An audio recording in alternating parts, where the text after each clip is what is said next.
Good day, ladies and gentlemen. It's another day, another week. Glad that you are here as we continue to study Matthew, and we're going to dig into some more of Jesus's parables today. These parables about the kingdom. Remember last week we spent some time looking at the parable of the sower, and it seems like this idea of sowing seed is a common metaphor in the Gospels. Jesus likes to use, which is understandable in an agrarian culture like that, where people had to eat bread. That was, their staple food for their diet, and so growing wheat, growing things to make bread was just everybody understood it. So Jesus is going to use that illustration again. And Scott says, Optimil coming up. Praise God. Indeed. Very good. You've been around a while. I love that. Yeah. So as we look at the kingdom parables here, I agree. It's very optimistic and it's fairly simple to understand, it seems to me. Yet there's a lot of disagreement. Now, one of the things we have to watch out for is we should not what's the word I'm looking for? The church and the kingdom are not coexistent. They're not synonyms. Now, there is an element of overlap at times in the parables, I would say, but they are describing different aspects of what the Lord has been doing since the resurrection. You understand what I mean by that? I mean, the words themselves focus on different things. Church is the Greek word ekklesia, which means those who are called out, the called out ones, called out of something and into something else. Now, our word church doesn't capture that very well. It doesn't actually come from the word ekklesia. It comes from kyriakos, the meaning belonging to the Lord. And I think we've talked about that before. Maybe we'll talk about it again. That's a little bit unfortunate. One of the things I like about the LSV here that I use with you is assembly is closer to the idea of ekklesia. Like you're called out to assemble together. Now, the downside of that term is the assembly has been used to describe our assembling together on Sunday morning.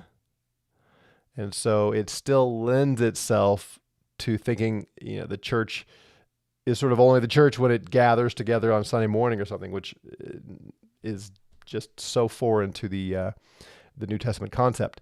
But the idea of being called out to assemble together and live life together and worship Christ together, not worship in a building, in a time and location like on Sunday morning, but worship Him, living your whole life in devotion to Him. Those who are called out to do that, or assemble to do that sort of thing, is more of the implication of assembly, ekklesia, called out.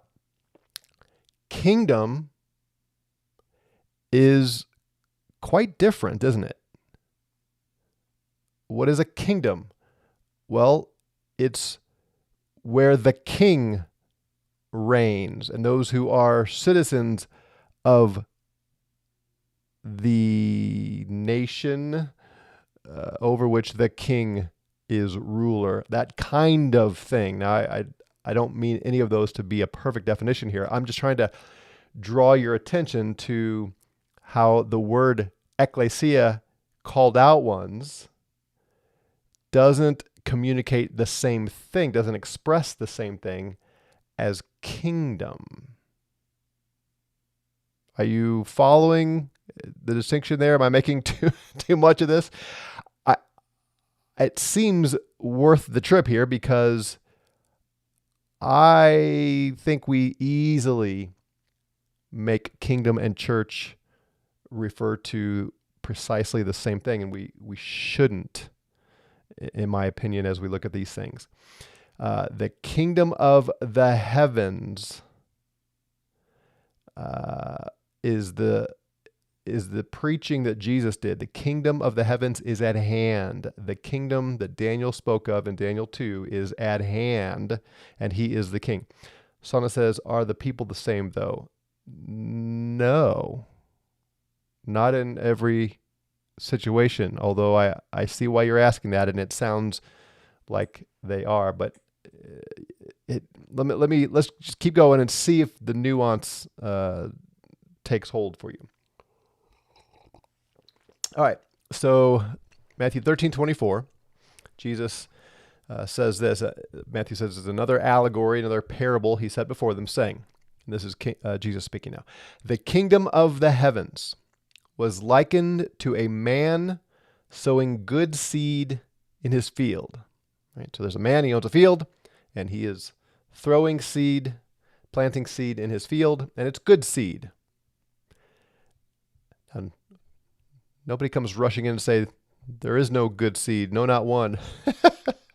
What do you call me good? I'm no good seed. Anyway, he sows good seed in his field, and while men were sleeping, his enemy came and sowed darnel in the midst of the wheat and went away. Now, this darnel, which is often translated tares, so this is the famous wheat and tares parable. Darnel, as I understand it, I don't really know anything about this, so I had to do some digging, not just today, but for today, but in the past as well. Apparently, there was this weed that looks like wheat in the early stages of its growth, but then when it gets closer to harvest time, it's quite different, and it's poisonous. So at the early stages, at the time of planting, someone could sow this weed in there, and you wouldn't know that it was that it had been done until after it had reached a certain level of maturity. And also, according to Grok, the root systems would become tangled together, which explains more for where the parable is going here. So a man plants good seed, good wheat in his field, but then his enemy comes and sows this poisonous weed that looks like wheat in the field as well. And apparently, again, according to Grok, this was fairly common. In fact, there was a law against it in the Roman Empire because people would do this to basically sabotage the wheat fields of people. And it's amazing how things don't change, huh? As far as wickedness. Okay. So the herb springs up and yields fruit, and appeared also the darnel. So you've got wheat and this darnel growing together. And the servants of the householder, having come near, said to him, Lord, did you not sow good seed in your field? From where then does it have the darnel? And he says, a man, an enemy, did this. And the servant said to him, will you then, having gone away, that we may gather it up? In other words, do you want us to go pull the weeds? And he said, no, lest gathering up the darnel, you root up with it the wheat. Permit both to grow together until the harvest. And in the time of the harvest, I will say to the reapers, gather up first the darnel, bind it in bundles to burn it, and the wheat gather up into my storehouse. Okay, so it's fairly simple. And there's a wait until the harvest time to pull up the weeds, then burn them, and then put the wheat in the storehouse. Okay. So Jesus is asked by his disciples what this means. And tomorrow we will look at his answer. But I'm going to follow the text here and get into this this other parable first, and then tomorrow because it's the order Matthew gives us. But just give that some thought. And of course, we have to look at Jesus' answer to what does the harvest represent? Because that's important to our understanding of the timing of all this and what Jesus is getting at and what the context is, what the application is. So if you want to look ahead, look at the Greek word that Jesus uses to describe the harvest and trace that through Matthew and see if you get a sense of what the timing is, and a little hint. You also would need to go back to Daniel. We'll do that all tomorrow. I want to get on today then to this next parable. Daniel says, I know you may dive deeper when we get to the Lord's Supper, but I'm interested in what you do during your home fellowship and how often you do it. And do you agree with real presence? I do not agree with real presence. We do it every Sunday, and yeah, we'll talk more about it sometime, I'm sure. Kathy says, that's very interesting about the tares. Yeah, I found that as well. All right, so here's the next parable. Another allegory or parable he set before them, saying, the kingdom of the heavens is like to a grain of mustard, which a man having taken sowed in his field. There's the metaphor of sowing again. Which less indeed is than all the seeds, but when it may be grown, it's the greatest of the herbs and becomes a tree, so that the birds of the sky come and rest in its branches. Okay, again, fairly straightforward parable, although scholars do debate about what this mustard seed is truly referring to, and then they debate about, does it actually become a tree and all that. I'm not going to get into any of that. I don't know if we can prove one way or the other. The meaning, as I read it, is pretty obvious. He's describing the kingdom of the heavens as this very small seed, regardless of what kind of tree it is. It's a very small seed that is planted in the field, and then it grows proportionately very large, right? The comparison is a seed that grows into a large tree, and he describes it as the greatest of those herbs or plants. So it's a very big, so big that birds of the sky come and rest in its branches. So the meaning is very clear, right? The kingdom starts small, tiny, and then like any seed, it grows a little bit bigger, then a little bit bigger. Over time, just keeps getting a little bit bigger, and then eventually, when it's in full bloom, full growth, it is, in this case, a tree big enough for birds to come and make nests and live, rest in its branches and so on. Everybody see that? That's what it says, right? That's just simple. That's the metaphor here he uses for the kingdom of the heavens, the kingdom that he has come to bring on the earth. That's what Daniel 2 says. God, the God of heaven, will establish his kingdom on the earth. And there in Daniel 2, the metaphor is not a seed to a tree. It's a stone that hits the earth and destroys the other kingdoms and grows into the size of a huge mountain. Same illustration, same point. It starts small and becomes enormous. Now, here's maybe why we might, like Sana say, is this talking about the people, the ecclesia? Is it talking about those who are called out? Not exactly, although it's similar. But the emphasis is on the kingdom and the rule and reign of the king, rather than those who are simply loyal and faithful to Jesus. Again, you almost want it to be two sides of the same coin, but there is a different nuance to it. And I'm going to try to show you this. But first, do you see this is just very simple, right? It's a small seed that grows into a big tree. He is grabbing language and illustration from Daniel, as we will see repeatedly. And I should have pulled up this other one first. Let me get here quickly. So I've mentioned Daniel 2 several times. Daniel 2 is that vision of the giant statue that Nebuchadnezzar sees, and it terrifies him. And the statue has 4 distinct parts of his body: his head and his midsection and thighs and thing, and then down to his feet. And then that stone comes and crushes it. And Daniel is given the interpretation by God, and he goes to Nebuchadnezzar and says, what you saw are 4 kingdoms. You're the head of gold, so Babylon's the head of gold. And then he sees the Persian Empire and the Greek Empire, Alexander the Great, and then the Roman Empire. And then the kingdom of God comes and crushes the Roman Empire, and then it grows into that huge mountain, which is what I just mentioned, right?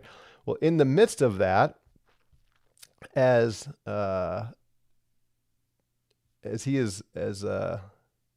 sorry, I'm looking here I should have this. Let me find this. As Daniel is giving the interpretation, here is Daniel explaining to Nebuchadnezzar what this means. Daniel 2:37. He says, you, O king, are king of kings. Now, just stop there for a moment. You, Nebuchadnezzar, are the king of kings. What does that phrase mean?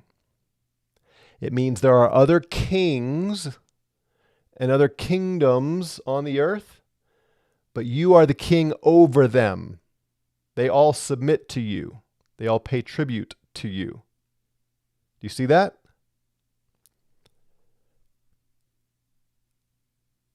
Jesus is called the King of Kings, right? Nebuchadnezzar is a type of Jesus. This language is taken from Nebuchadnezzar and applied to Jesus. Now, this says nothing about whether Nebuchadnezzar is going to be in heaven and whether his sins are forgiven, all that. That's not the point. The point is the phrase King of Kings is descriptive of the highest ranking king over all the other nations. He says, for the God of heaven has given you a kingdom, power, strength, and glory. All of this language is applied to Jesus. And we know what it means because of how it was used for Nebuchadnezzar. And wherever the children of men dwell, or the beasts of the field, or the birds of the heaven, he has given them into your hand and has made you ruler over them all. You are this head of gold. So the statue that Nebuchadnezzar sees with the head of gold, and King Nebuchadnezzar in Babylon, is that head of gold. Now, again, look at this. What does it mean that he is King of Kings and has a kingdom? It means that wherever there are humans or animals or birds of the sky, they are given into his hand. Now, does that mean that everyone in all the earth is faithful to Nebuchadnezzar? No. In fact, we see through Daniel, Nebuchadnezzar is upset because not everybody does what he wants, including Shadrach, Meshach, and Abednego, and even Daniel himself, right? But his authority extends wherever there are men or beasts. Everybody see that. This is not the same thing as everyone is loyal to Nebuchadnezzar as king, but he is their king whether they acknowledge it or not. So the point there, and I'm not going to go on. I'm going to go a little further. He says, after this will arise another kingdom, that's Persia, and then a third kingdom, that's Greece, and then the fourth kingdom of iron and so on. And then in the days of these kings, that's the fourth kingdom, which is Rome. Days of these kings, the God of heaven will set up a kingdom which will never be destroyed, and the kingdom shall not be left to another people. It shall break in pieces and consume all these kingdoms, and it shall stand forever. Inasmuch as you saw that stone was cut out of the mountain without hands, and that it broke the pieces of iron, the bronze, the clay, the silver, and the gold, the great God has made known to the king what will come to pass after this. And if you remember when we've studied this after this means in the last days. In the last days, God is going to crush the other kingdoms and build his own. Okay, so I don't intend to spend a lot of time there. I just wanted you to see that we find this imagery drawn again and again in the New Testament to describe Jesus and his kingdom. Okay? So the same thing is going to be true of this. It grows, back to Matthew, the seed that becomes the greatest of the herbs and becomes a tree, so the birds of the sky come and rest in its branches.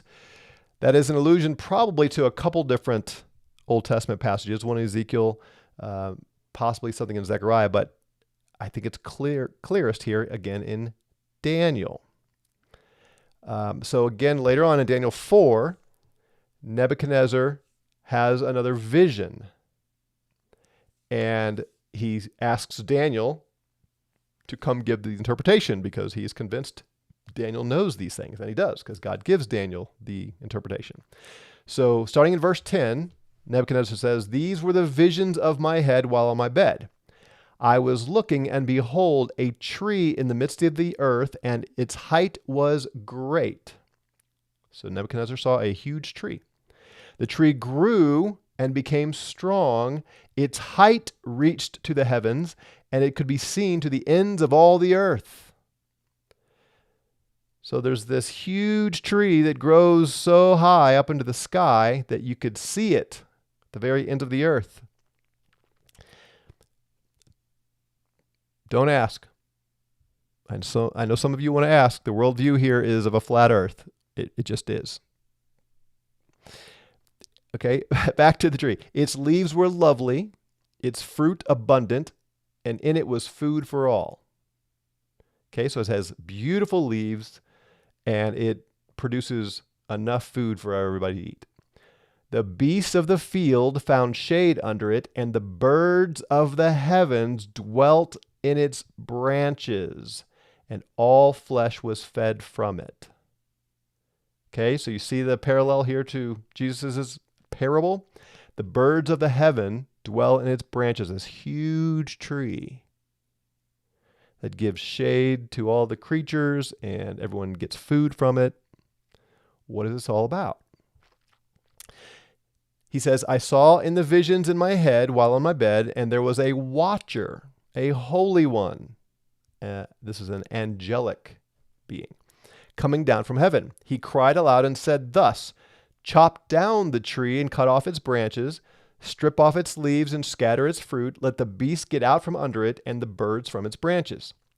Nevertheless, leave the stump and roots in the earth, bound with a band of iron and bronze, and the tender grass of the field. Let it be wet with the dew of heaven. Let him graze with the beasts of the earth on the grass of the earth. Let his heart be changed from that of a man. Let him be given the heart of a beast, and let 7 times pass over him. The decision is by the decree of the watchers, and the sentence by the word of the holy ones." So the angels are pronouncing this sentence, no doubt by the authority of the Most High Yahweh, "in order that the living may know that the Most High rules in the kingdom of men, gives it to whomever he will, and sets over it the lowest of men." So this huge tree is Nebuchadnezzar, and he's ruling the other kingdoms of the earth. But he grows arrogant, and so God chops down the tree, leaving just a stump. Nebuchadnezzar is going to be humbled so that the living may know, that men will know the Most High rules in the kingdom, that this massive tree, this kingdom that was given to Nebuchadnezzar, was given by the Most High. Nebuchadnezzar should not have gotten so high on his horse, so to speak. This dream I, King Nebuchadnezzar, have seen. Now you, Belteshazzar, Daniel, declare its interpretation, since all the wise men of my kingdom are not able to, so on. All right, so here's the interpretation. That tree that you saw, which grew and became strong, whose height reached to the heavens, and which could be seen by all the earth, whose leaves were lovely, and its fruit abundant, in which was food for all, under which the beasts of the field dwelt, and in whose branches the birds of the heaven made their home. It is you, O king.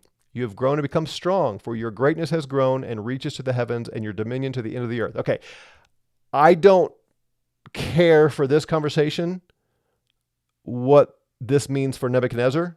I mean, that's obviously the point of the story. But what I want you and me to see is the imagery that Jesus uses communicates something. What does it mean for a kingdom to grow into this great tree that birds can come and live in the branches? It becomes so big and strong that it reaches to the heavens, and the dominion reaches to the end of the earth. You see that?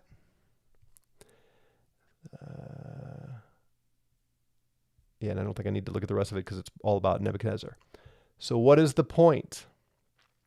The point is, Jesus says, let me tell you what the kingdom of the heavens is like. I am here as the king. I am the Messiah. I'm the anointed one. I'm the son of man.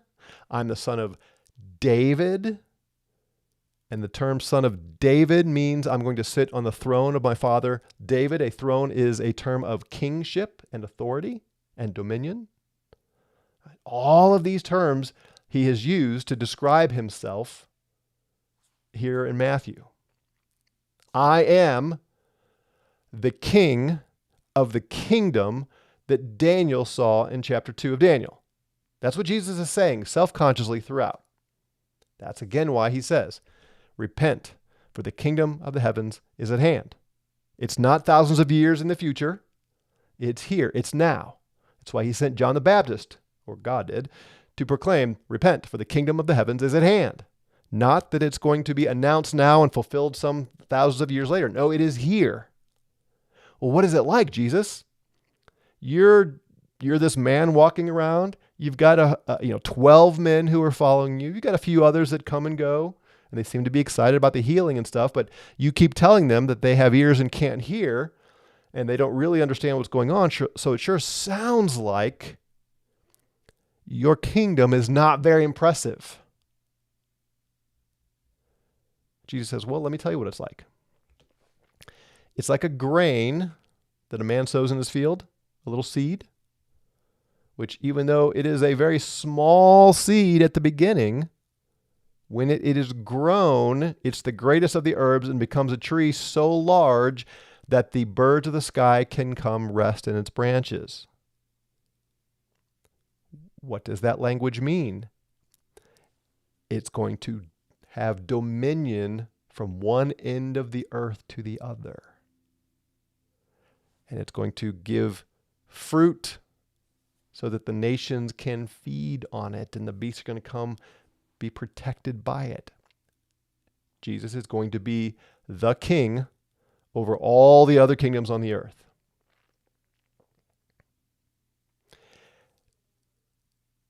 And implied in that, and we'll see tomorrow in the next parable, is that most of the citizens of all the other nations will give allegiance to the King Jesus. But it doesn't mean that every single one citizen does. Sana, does that help? So it's not coextensive. It's not describing a one-to-one with all the people. And I'm talking here about the ecclesia and the kingdom. You can't correlate every single person. Everyone is under the authority of the Lord Jesus Christ now, just like everyone was under the authority of Nebuchadnezzar. That doesn't mean that every single person acknowledges and worships faithfully the king. But the number who will do that is going to continue to grow. And in that sense, the ecclesia will continue to grow. So the point of this parable is that Jesus is going to continue to take the nations as his inheritance, take the nations for himself. And part of that is the nations will increasingly bow the knee to him. Without communicating that that means every single human being alive ever does. So, in my opinion, this is just my opinion, for the last 2,000 years, the kingdom, as I'm using it here, has grown from seed size to, maybe a couple inches or so of the stalk, of the trunk. There's much more growth to happen. Or to put it in baseball terms, I think we're only in like maybe the second inning of this game. Now, I could be wrong. Again, I'm just giving my opinion. But as I put all this together, that's what I see. And maybe tomorrow's the leaven parable will help a little bit. All right, let me see what you're saying here. Hetty says, small seed, big tree, got it. Yes. Small king. Sorry, Alfred, I don't know when that came in. Eddie says, so the small seed of the kingdom of heaven was planted during the Roman kingdom. Yep. Chad says, we are so used to saying kingdom of heaven. I notice the LSV says kingdom of the heavens. Is the Greek plural? It is. And why do you think it is plural? Because that's a common use. Heavens, in this context, he's tying together, sometimes heaven is the place where God dwells, and other times it's the sky. Heavens it's usually plural, not always, but it's usually plural in the New Testament. Thinking of you look up into the Jews had the threefold. They had the what we call the sky or atmosphere, then space, and then the place where God dwells. Those were heavens. So the God of all of it is kind of what he's getting at, I think. Daniel says, within his kingdom, though, right? Obviously, there were other kingdoms that did not pay tribute. Are you talking about Nebuchadnezzar? The stated imagery is all of the kingdoms were under his authority. Now, don't force it beyond the point, which is simply there were no known regions in Nebuchadnezzar's day that weren't given to him. That's the point. Alfred says last days. Yeah, the last days of the old covenant era, I will say. We'll look at that more probably tomorrow. Sana says, okay, so kingdom is everyone because everyone is in the kingdom. Ecclesia is just those who profess Christ. Yes. However, and this might confuse you more. Yes, what you stated there is good and accurate. There is a sense in which the kingdom is those who are loyal to the king, which would overlap with ecclesia, but they're emphasizing different things. The words themselves are. That's the point I'm trying to make. Daniel says, yes, as is written, his career is with his holy ones. Yeah, sorry, I don't know what that's getting at. What do you think the world would look like to be what will be the telos? Not sure that let's see if tomorrow helps with that. I'm not sure exactly what you're asking, Jim, but maybe tomorrow will help. So if I don't answer that, come back tomorrow, okay, and ask it again. All right, so give that some thought. I know this can be confusing, and we do have to have some nuance here. But as far as kingdom goes, which is the big deal we've seen in the Gospels, I want you to think dominion, rule, authority, obedience, conquering nations, enemies within the kingdom, all of that, and not simply default to Christians. That's not the emphasis, although it's not completely unrelated either. I hope that makes sense. Give it some thought, and we'll continue to work through it tomorrow and the rest of the week. All right. Have a great day, everyone. Grace and peace to you.